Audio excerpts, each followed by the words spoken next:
महाकाश चव्हाण एके बंजारा सिंगर तमार समोर प्रथमच कॉमेडी गीत सादर करू गिदेर बोलच सोलापूर मंगळवार हाटेरी भजिया गिदेर बोलच सोलापूर मंगळवार हाटेरी भजिया।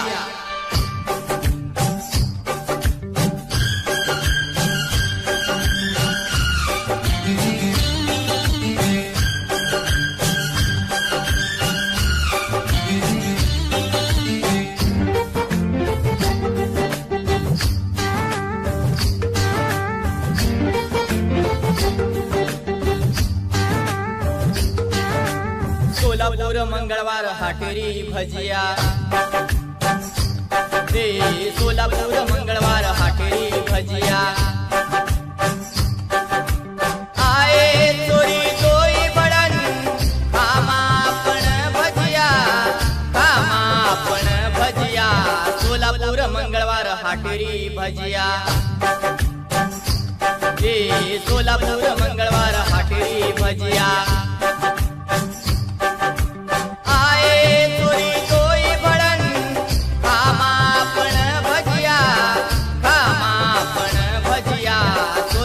मंगळवार हाटेरी भजिया रे सोलापूर मंगळवार हाटेरी भजिया। बंजारा गाना सारू सब्सक्राइबर करो हमारो यूट्यूब चैनल ये आर प्रोडक्शन। गायक आकाश चव्हाण, साथीदार अनिकेत राठोड।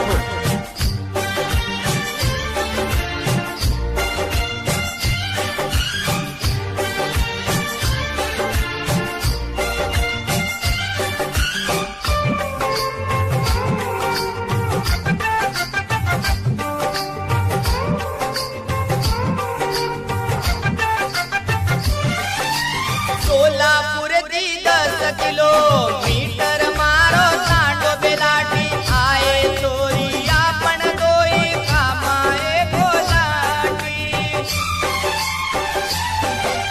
सोलापूर दी 10 किलोमीटर मारो सांडो बेलाटी आए चोरी आपण दोई कामाए गोलाटी। देखली तारो बाप सोन मना डर जाय मार जीवे कसे न करे दिए मन परेशान भजिया खान हे गिये तू जाम। सवाण आकाश तारो हीरो झकास तारो हीरो आकाश सोलापूर मंगळवार हाटेरी भजिया रे सोलापूर मंगळवार हाटेरी भजिया।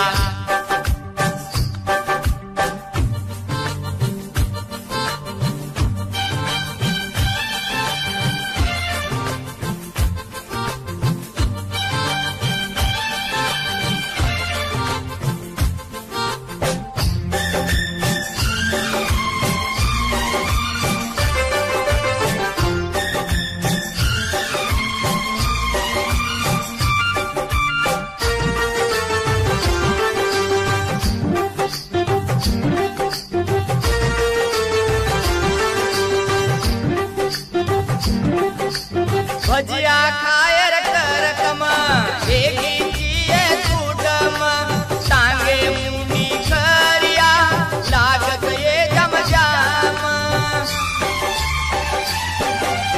भजिया खायर करकम एकीचिये सूडम टांगे मुंडी खरिया लागत ये जमजाम। देख देख जरा खान देख लाग जाय तार मुंडे नय चट मट मट कर मत तारो मुंडो भजिया करान महे गोएंडो। सवाण आकाश तारो हीरो झकास तारो हीरो आकाश सोलापूर मंगळवार हाटेरी भजिया रे सोलापूर मंगळवार हाटेरी भजिया।